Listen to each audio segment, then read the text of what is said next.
So, does anyone know, on average, how long it would take a complete novice to build a computer? No guesses. Well, the answer is actually only about 2.5 hours. So that's kind of where I started building this guy right here. So this is the desktop that I built about 2 months ago.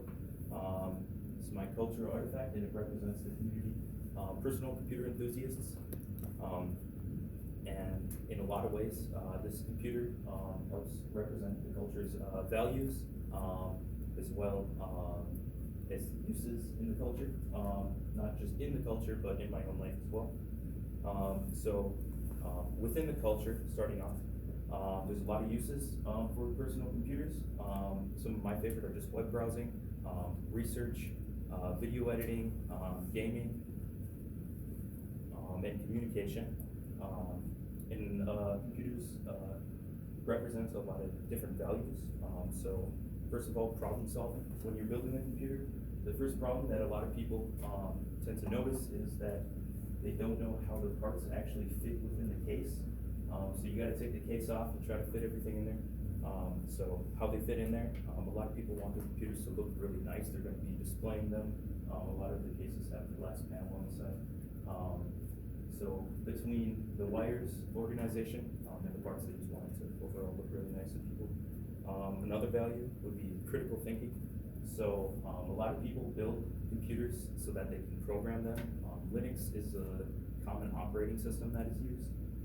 Linux is an open source free operating system that anyone can get, which means that basically you can program the computer to do whatever you want it to do. And then creativity. So a lot of people will decide to use computers for programs such as Photoshop or Sony Vegas, or Windows Movie Maker, or Microsoft Paint, which is now dead. So within my personal life, I started getting into computers when I was in elementary school. My father got our family's first computer, which was a desktop with a cathode ray monitor, running Windows XP, and a lot of the times just on weekends or after school, go on coolmathforkids.com and play some of those games. Later in middle school, I joined a computer club, not really knowing if I would like it or not. I just got out of the class early, so that's why I liked it. And it taught a lot of values on security, as well as what the actual parts in the computer do.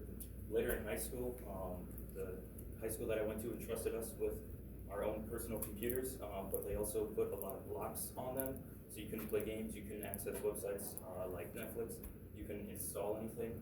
So me and my friends, we would find different cool ways to bypass these. One way we did was we would actually create our own websites that the school wouldn't have blocked yet, they didn't know about them. And it would have a lot of different games on there for browsing games.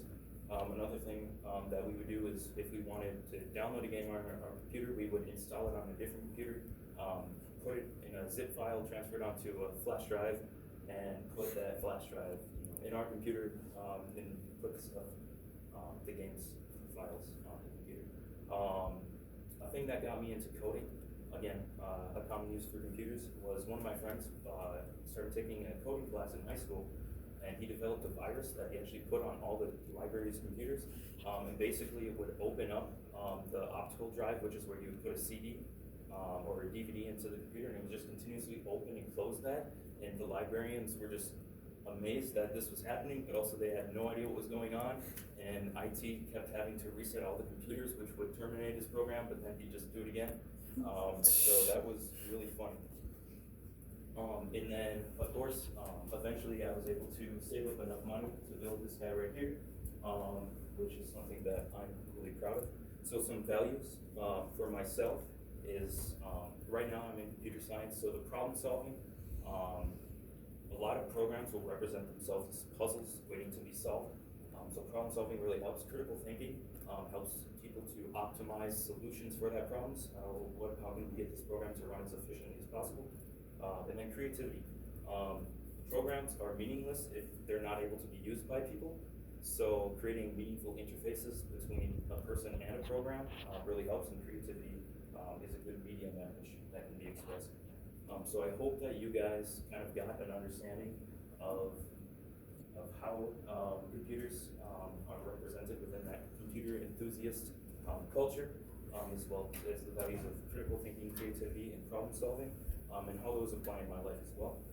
And I hope that someday you guys will get the chance to maybe build a computer of your own. Thank you.